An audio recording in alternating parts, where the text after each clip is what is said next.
Hey, you know what time it is. You clicked on the video. It is time for more Common Knowledge, the show where I take a look at 10 common Magic the Gathering cards and tell you, are they any good for the Pauper format, where you can only use common Magic the Gathering cards. It's very synergistic that way. Let's see what our first card of the day is. And also, let's get my paper ready. Yeah.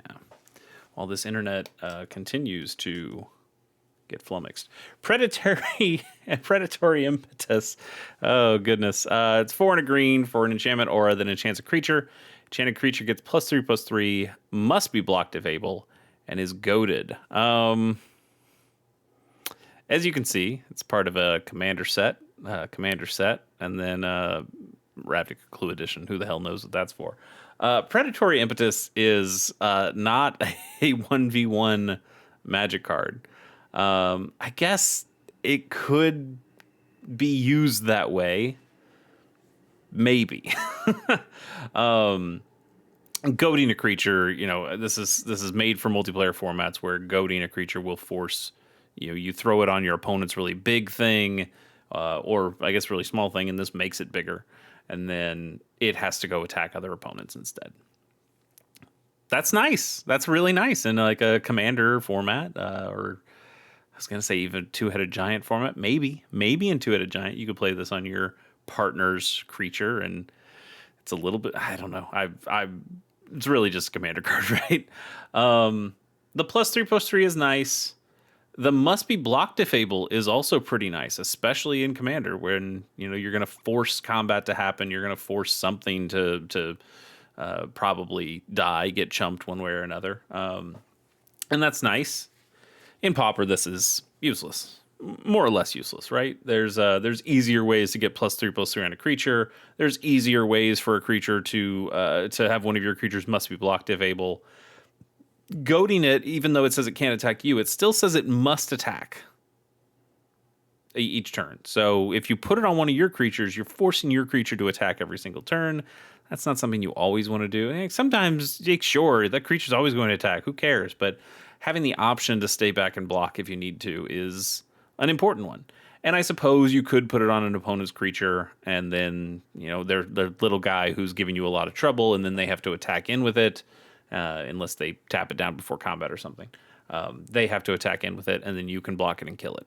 Problem is, you're not going to be doing much of that because it's getting +3/+3 when you put it on here. Not a Pauper card. It's a 1 for Pauper, but I think these are actually pretty good in Commander. I don't see a whole lot of people play many of the Impetus cards. The one I see the most is it Shiny Impetus, the red one that makes treasures. Treasures or gold? I think it's treasures.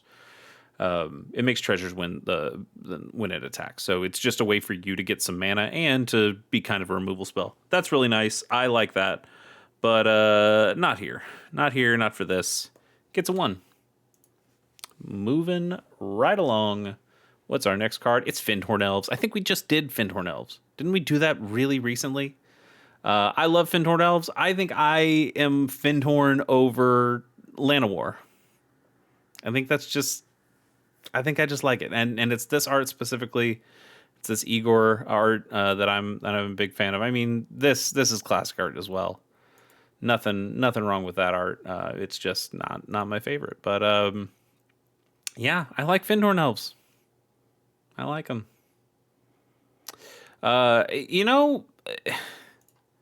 They first appeared in Ice Age. These should have been snow. It would have been, just a little mechanically different from Llanowar Elves, and I think that would have been a nice thing to just have a slightly mechanically different Llanowar Elves, because you also have Elvish Mystic, which is just yet another Llanowar Elves. So you got 3 different versions. It'd be nice if one was snow, just give it a little something different. But anyway, I still like Fyndhorn Elves, but I'm pretty sure we already did it, and it's also just basically Llanowar Elves. It's fantastic. It gets like, I don't know.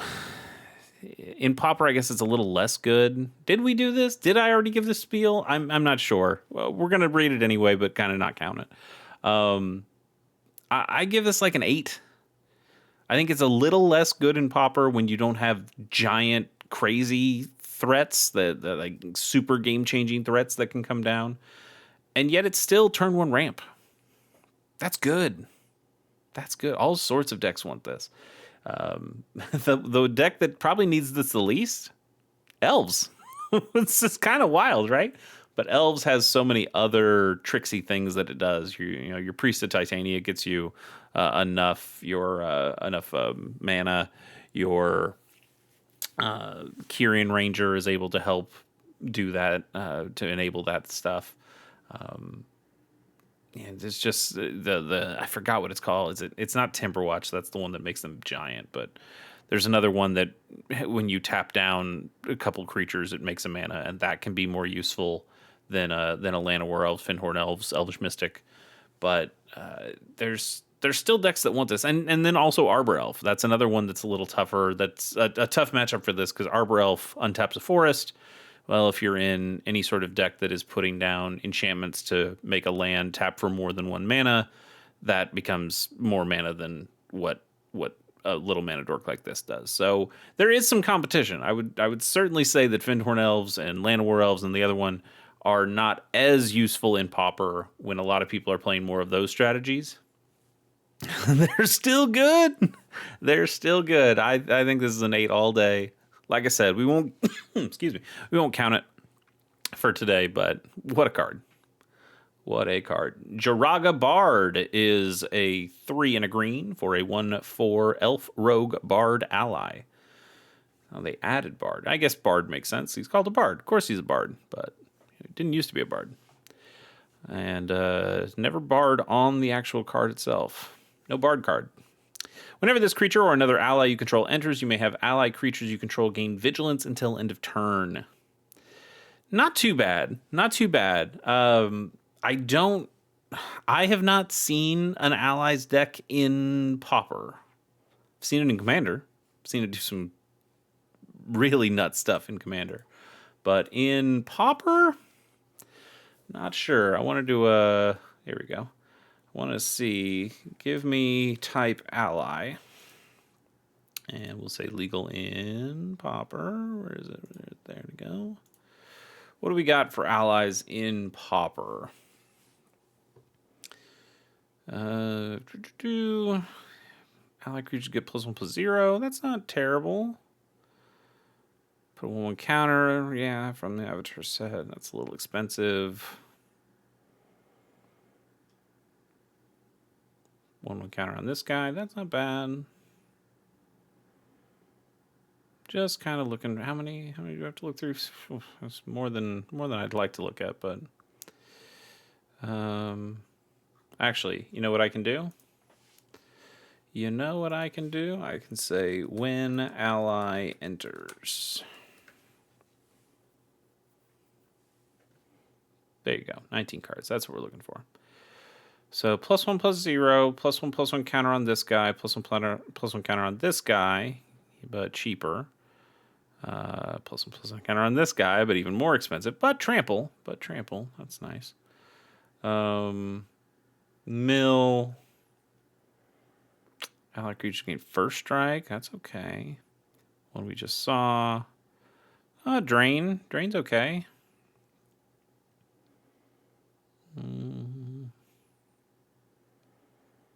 Vigilance. It's just the same as this guy, but I guess technically this guy's a little better. 2/3 over a 1/4. Yeah, okay. Plus counter on that guy. Plus counter on this guy. So you're not getting any of the crazy ones. It doesn't seem. Trample's pretty good. That's a good way to go. Gain life to the number of allies you control. That's okay. That's not bad. It's probably a sideboard one if you did go a 5-color allies thing. More 1/1 counters. Creatures you control get +1/+0. Okay, that's pretty good, but it is very expensive. Yeah, +1/+1 on this guy. +1/+1 on this guy. Okay. So, nothing that I would really write home about too much. You can still kind of see the vision. Problem is, it really is across the 5 colors. Maybe you could go without blue, although I like the guy that flies. That's the flying guy is probably a big deal. Could you go Boros allies? Maybe even Mardu allies. I think Mardu might be the way to go if you wanted to build allies. All these green ones are very expensive. I mean, you got the Oran Reef. He's not too bad. So yeah, you could probably make it work, but I think you're generally probably want to go Mardu-ish colors if you are going for allies. Interesting though. It's relevant to how I would rate this card, because if there are a bunch of other really good allies in there and people are making allies decks in Pauper, and I'm sure there's some rogue, off meta ally lists that are probably pretty cool. Maybe stuff that you can do with changelings too. And now that we have Lorwyn Eclipsed, a lot of new common changelings in the format, even though most of them aren't crazy good. Still, they count. I don't know. I don't hate. I mean, I don't love this one specifically, but I like the idea of ally lists. And I think that could be kind of fun, not to play with any of the super broken ones, but you're just getting little value here, +1/+1 counters and the such. But you're not drawing cards. Like if the one that drew you a card came into play, when ally comes into play, then I think allies would be a deck. But it's just not here. I don't think it's quite good enough. Did I give that a score? I don't think so. Let's give that specifically like a 2. Allies themselves might be a little higher, but this guy's just a 2. I hit the thing, by the way. Here we go. Warped Landscape is a land that taps for colorless. You can pay 2, tap it, and sack this land to search your library for a basic land, put it on the battlefield tapped, and then shuffle. Yeah, we just don't need these anymore, right? We have the Modern Horizons 3 landscapes, which just totally shit all over these. They're just so much better. Yeah, these still tap for colorless, so in a way they're maybe a little better than an Evolving Wilds or a Terramorphic Expanse. But having to pay mana and tap and sack to go find that is not particularly good. And those Modern Horizons 3-1, they only give you 3 different basic land types that you can grab instead of any basic land type like this can. But they can go and sacrifice themselves for free. You can also cycle them. They're just so much better than this. I would never play this in your Pauper deck. Even if you're going 5 color, I still think you'd play the different Modern Horizons ones and just play a bunch of them and be able to go grab lots of different basics types. Or the New Capenna ones too, that gain you a life and immediately sacrifice themselves and go find a basic. Those are also okay too, if you're going that route. But I don't love it. It's still a land, so you kind of want to give it a halfway decent score. But I mean, I'm gonna say like a 4. It's a fetch land, but one of the worst fetch lands I think that you could play in Pauper, considering. Cautious Survivor is 3 and a green for a 4/4 elf survivor with survival. That's a lot of survive going on. At the beginning of your second main phase, if this creature is tapped, you gain 2 life. A little too normal. Doesn't do a heck of a lot. 4/4 for 4 is, fine stats, but without giving this like a way to really get in. I mean, the way it gets in is it's 4/4. What are you going to do about it? And then second main phase, it's probably survives combat because it's 4/4, and then you gain a couple life off it. It's okay. But it doesn't really impact the game all that much. 2 life a turn isn't too terribly good, and then there are other ways of getting 2 life a turn that are a little bit more surefire than this. I think this is just a little too easily dealt with, and you're not necessarily getting that 4 damage a turn because there's lots of ways to block this guy, and without the evasion, I don't really see this guy doing a heck of a lot. This card, I mean, I'm not really talking about the art, this lady, but cards are guys, cards are guys to me. I don't know. I don't particularly like it. I don't think it's very useful. And I'd give it something like a 2.9, I guess. Like it is still a 4/4 for 4 with a little bit of upside. Okay, but Not touching one of my decks, that's for sure. What do we got next? Something good. Mayhem Patrol, is that good? 1 and a red for a 1/2 Devil Warrior with Menace. When this creature attacks, target creature gets +1/+0 until end of turn. It also has Blitz for 1 and a red. If you cast this spell for its Blitz cost, it gains haste. And when this creature dies, draw a card, sacrifice it at the beginning of your next end step. It's kind of not bad. You know, it's in some ways, it's a 2/2 with Menace, because you can have it get the +1/+0. Doesn't say another creature, so that's good. Another target creature. So he can always put it on himself. And Menace is a pretty good ability. And he could potentially pump up something else. Although it says this creature has to attack to get that trigger, which is a bit of a bummer. It'd be nice if it just said, when you attack, this gives +1/+0 to something else. That I kind of like.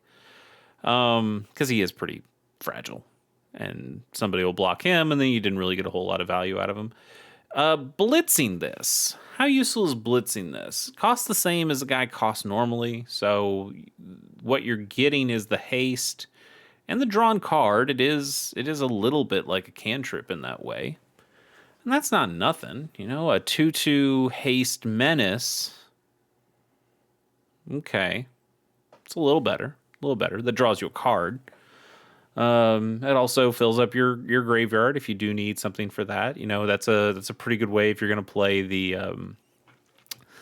what's it called? The shapeshifter guy that when he comes in you exile a creature card from your graveyard to exile a artifact or enchantment from your opponent. This would be a way of enabling that, but there are better ways of enabling that. You do the cyclers, Lord of the Rings cycler guys. Those are the way to go for that.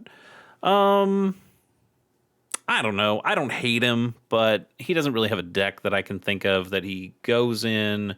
Warrior's not a terrible creature type. Devil's not so much of a good creature type. At least it doesn't have enough support, really. Yeah. I think he's just a little too normal, despite having a lot of abilities. You know, he's got a keyword, he's got an ability, and he's got a funky alternate casting play on him as well. Those are all interesting decision points and things that you can do that combat math with, and that's okay. But overall, yeah, I think he's just a little too bad. I think we can give him some like a 2.5, and even that's maybe a little high, but I don't know. He seems kind of fun. Calming Verse, Rebecca Gayart alert. Love Rebecca Gayart. Calming Verse is 3 and a green for a sorcery. Destroy all enchantments you don't control. Then if you control an untapped land, destroy all enchantments you do control. Huh. 4 mana is a little too much for this. But it can be a real blowout. And it's very easy. You know, one, maybe you're playing a deck that doesn't play any enchantments, and then you're fine. you don't really care. But also, you could, even though you're not, you know, mana burn doesn't exist anymore when this card was printed. So the idea when this card was printed is, well, you might want to keep up your lands, you know, so you don't have to deal with the mana burn. But now you have to get rid of your own enchantments as well if you do that. And now we go, I don't care. I can overpay for this and not use the rest of the mana, and you know I still get the one-sided enchantment board wipe. This obviously blows out Bogle's decks and does some really good work for that. But you know, what deck is holding a copy of this to use 4 mana for at sorcery speed? I think there's probably just better ways. There's just better ways of dealing with Bogles than having some kind of wipe like this that is extremely targeted and narrow. There are not a whole lot of decks that are using tons of enchantments. I could see this having sideboard potential, but I think you'd need to find Bogles to rise way higher in the metagame than they are right now. As somebody with a Bogles deck, I wish Bogles were a little bit more respected. Or I wish I wish I was a little bit more successful with my vocals deck, is what I'm really saying. Yeah, I don't know. It's a good card for what it does, but what it does is pretty narrow, and the reason isn't there for it. The need isn't there for that. I'll still give it like a 4. If in the future, in our next handful of sets or something, we get a bunch of enchantments, or if enchantments get to the place that artifacts are right now in the Pauper format, and I don't think they ever will. I think Wizards has learned that artifacts are too strong, so we should not make that same mistake with enchantments. But if hypothetically enchantments ever did get to the point where you're able to do some really sick stuff with it, you have a Glint Hawk, but for enchantments, then I could see this being a little bit more useful.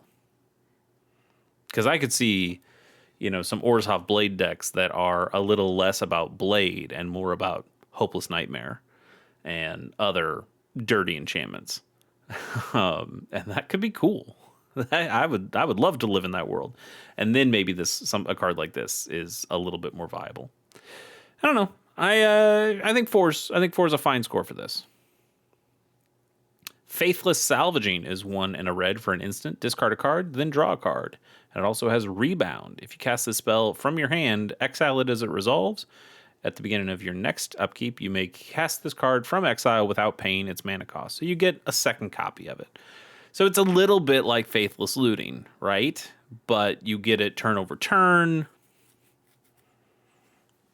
Can be kind of useful for Storm style decks, I suppose. It gets another, it doesn't cast them on the same turn, but the next turn it would cast a copy of that for free.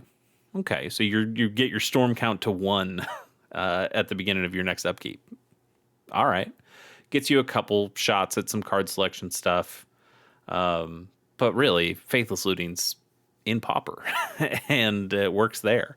The other thing, you have a lot of cards in Pauper that say discard 1 to draw 2, and those cost around the same as this. Your abandoned attachments and things like that. Those cards are generally better, and they're better because you want to draw that third card to turn because you're playing something like Sneaky Snacker. I guess if you're not playing the Snacker, this becomes, I guess, a little bit more viable, but generally you want to play the discard 1, draw 2 spells because they just have more synergy with the things that you're doing. I think this is an okay card, but it just doesn't have the synergy usefulness that the other ones do. Like, this is just generically pretty good. And I would say a generically pretty good card here gets like a 3.3. Not really playable, but, not bad. I could probably give it higher. I don't want to. I don't want to. Like, I think you could make an argument that that's like a 4 or a 4 plus. But yeah, it doesn't quite make it to proper playability exactly, but it's right there. And like, maybe, but also no. Sky Streamer is 4 and a white for a 3/2 Griffin with assist. Another player can pay up to 4 of this spell's cost. It's got flying, and when this creature enters, target player gains 4 life. From Battle Bond, which makes more sense. Assist, you're supposed to be doing that as Two-Headed Giant, so your teammate can pay for some of this. And Commander, nobody's going to pay for this, but there are some assist cards where you're like, hey, you guys want the board wipe too, right? So help me pay for it. And that's fun. But I don't think anybody's gonna say, yeah, sure, I'll let you have this 3/2 flyer. I guess they could say, I'll pay it if you give me the life. But then why are you getting the flyer? I don't know. This and then in Pauper, of course, none of that makes sense because now you just have a 5 mana 3/2 with flying, and when it enters, you gain 4 life. And that's not nearly good enough. That is a pretty bad rate for the life gain. That's a pretty bad rate for the flyer. And even together, it doesn't really do anything. Yeah, pretty bad. Like a 1 point. I'll give it a 1.2 since it does multiple things, but it's a bad card. Bad card. Gloom Hunter is 2 and a black for a 2/1 flying bat. That's it. 3 mana for a 2/1. That's a Feral Shadow right there.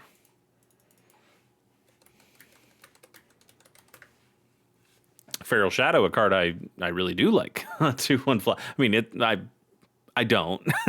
It's the same as the other one, but as somebody who likes Spirit of the Night and has to, you pair it with Urborg Panther. We've talked about this, right? I think we did Urborg Panther on the show at some point, but I love the idea that having these 3 little minion guys can go grab you Spirit of the Night, and then you're set. Also, this one has shown up in other because only Urborg Panther has the text about this. Breath Stealer and Feral Shadow have been able to show up in other sets because this is just vanilla 2/1 flyer for 3. So you put it in a portal set where the other 2 aren't, because who cares? It's just an okay card, and it's shown up in a couple other places. Breath Stealer hasn't, right? Yeah, Breath Stealer's still just Mirage, even though it totally could be made. But Urborg Panther, you understand why it's really only in Mirage. Kind of weird that it has a list printing if the other ones don't have list printings. What's the point of that? Anyway, I'm getting very much ahead of myself. None of these cards matter at this point. We're talking about Gloom Hunter, which is a generically boring card that doesn't do much of anything, and you should never play this. Black has access to like 1/1 flyers for 1, don't they? Maybe not a common. Maybe not a common. I don't know. You have better options than this. Go play those instead. This gets a 1 point. This also gets a 1.2. It's just about as playable as that Griffin, in that it's not. Is this our last official card of the day? It is. Call to the Netherworld is a single black mana for a sorcery. Return target black creature card from your graveyard to your hand. And it's got a madness cost of 0. Kind of interesting. So this is a Raised Dead. And Raised Deads are a single black mana to return a creature card from your graveyard to your hand. And this one makes it a little bit worse in that it has to be a black creature card. But it's also a little bit better in that you can play this for free with Madness. Raised Dead is not really good enough to see play in Pauper or most formats for that matter.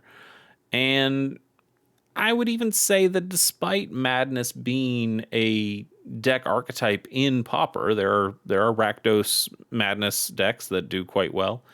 You really don't need to get your creatures back in that one. Those are more burn style decks. Even though I guess you get your Gutter Snipe back with something like that. Maybe. But I think you can do better than a Raised Dead, even for free. And free cards are tempting. But it's also a card that you draw and can generally be a dead draw. Probably less dead draw in Madness decks where you're discarding a lot of cards because you want to. Maybe you discard that Gutter Snipe to do something else. I don't know, do something else in your Madness deck, and then you can grab it back with this. But I don't know. I wouldn't say this is particularly useful. You can tell me if I'm wrong. I don't remember seeing it in any of the Madness lists that I've played against or read through, but maybe it's just in some of them. Let's give this thing I'm still gonna give it like a 3.6. I see the usefulness, and it is potentially a free spell. And those are you can't discount a free spell, both figuratively and literally. Let's get a bonus card and then get out of here. Maybe, if the computer goes with us. Aerial Predation is 2 and a green for an instant. Destroy target creature with flying. You gain 2 life. It's Broken Wings, right? That's what Broken Wings does. Broken Wings. Broken Wings doesn't have the life gain, right? But everything else is the same. Oh no, Broken Wings destroys artifact, enchantment, or a creature with flying. Broken Wings is better. Yeah, Broken Wings is just better.